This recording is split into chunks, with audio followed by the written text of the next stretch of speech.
Hello and welcome back to Kristen's Paleo Kitchen. One of the best recipes that I have found recently has been a game changer for me. So since becoming paleo, it's been super hard to find like breads. Simple Mills makes an artisan bread mix that is amazing, but none of the stores near me stock it. So I found an alternative and I am so excited to share that with you today. So the recipe is called keto almond flour bread. So it's good for keto, but it's also good for paleo. So you can use it for both. The ingredients are super simple. It's 5 large eggs, 5 tablespoons of coconut oil, gently melted, so we'll explore that. Apple cider vinegar, salt, almond flour, and baking soda. Super easy, it's inexpensive. I'm very happy with how this bread recipe is, and it's become definitely one of my go-tos. So let's dive in and show you how easy this is to put together, and you're gonna wanna make this on a regular basis. Also, as always, if you want to check out the recipe beforehand or follow along as we put it together, I have the link in the description. So be sure to check that out. This one is from healthyrecipesblog.com. So the first step is to preheat your oven to 350. So I've done that, that's warming up and that's good. And then the second step is to grease your pan. The recipe also says that you can line the bottom with parchment paper, and that'll help like once you cut your bread for it all to lift off super easy. I've done that before, it works awesome, but typically, I don't know, it's kind of putsy as well. So I just spray it real good and make sure that there's a good layer of nonstick on there before we get rolling.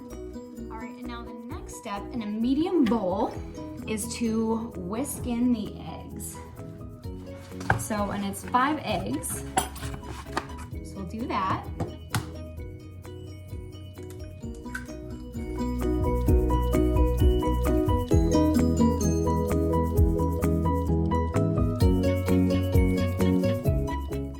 So for the coconut oil piece, it's typically kind of difficult to get out of this jar in exact tablespoon portions. So what I like to do is just get a pretty about decent chunk out in a bowl like this and then just pop it in the microwave.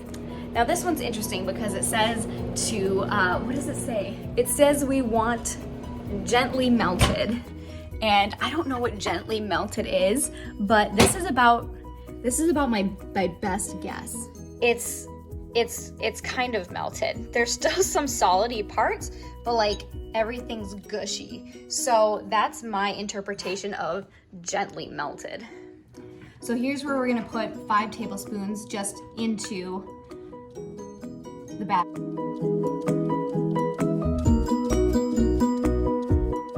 And what's interesting is you kind of gently melt it, but once you add it to the eggs, you're gonna kind of notice that starts to firm up a little bit, and that's okay. So after the coconut oil, we're going to add the vinegar.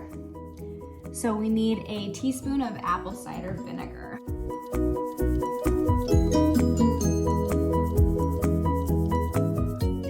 And then we need a 1/4 teaspoon. It calls for a diamond crystal kosher salt, but whatever salt you have on hand, it's gonna be fine. So just a 1/4 teaspoon of that. And 1 3/4 cup of finely ground almond flour. And there we go. And 1/2 teaspoon of baking soda. All right, there's 1/4 and a 1/2 teaspoon. So at this point, I just really like to just do the old-fashioned hand mixing. You'll see here what I mean with the coconut oil. This has basically gone solid in different chunks, and I'm not really sure what I'm supposed to do with that, but this has happened before and I've made this recipe and it's turned out great. So just do your best, get it all mixed up and combined, and then we'll pour it into the container. Another thought too, if you come across a big chunk of oil, just try to break it up a little bit so the pieces are at least a little bit smaller and can spread a little bit more evenly throughout the dough. Okay, everything is mixed and of a good consistency. The lumps you see again are that coconut oil, so just ignore that, it's fine. So pour this into the pan.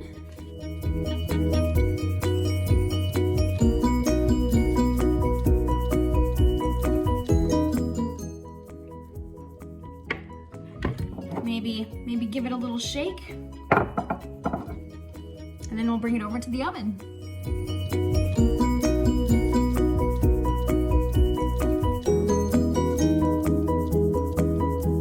It says to set our timer for 30 to 40 minutes. So I always err on the side of less, so I will go to, I think 35 maybe, so I guess that's medular, so I'll go to 35, check it at that time and see where we're at.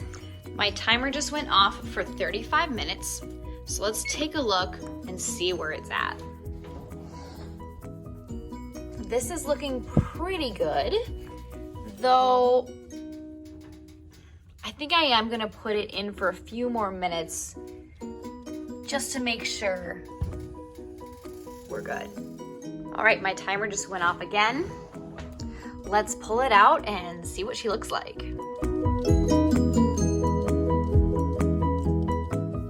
So the test in like all baking is to insert a fork and see if it comes out clean. So let's do that test, shall we? Oh yeah, we're clean. We did the test, it comes out clean. You can't hardly even see it. Let's do it again so you can see. Yeah, we're fully clean. So let's give this another few minutes to cool down. Our bread is finally cooled and it's done.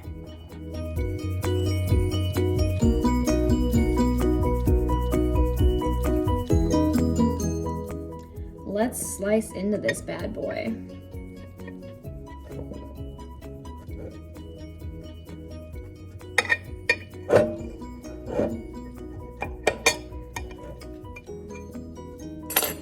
Look at that. And just like that, you have bread ready for your next recipe. And now, I wanna be honest and I wanna reiterate, this doesn't smell great. It's not one of those loaves of bread that you pull out of the oven and your whole house smells yeasty and good. It's not that. Being paleo, there are sacrifices and things that we just miss out on. But what I love about this is one of the favorite things that I had growing up was eggs and toast. We would make eggs, we would put butter and jelly on our toast, and we would put the eggs on top of that, and we would eat it. It was so good. I can do that with this. This I also love in a recipe that I will share in the future. It's a beef stew recipe. So I put ghee on my slices of bread. I put a little bit of salt on it so it tastes like salted butter, and then I dip it in the stew, and it's just as good as having a slice of whole wheat bread in my stew. So this is a great substitute for a lot of things. Not a great substitute for just wanting to have bread. I don't know how well it would work with sandwiches. You can try it. I hope you give this a try. I hope you let me know what you think of this bread, if you enjoyed it. So tell me in the comments below and let me know if you tried this recipe, and that's all I got today. Happy cooking!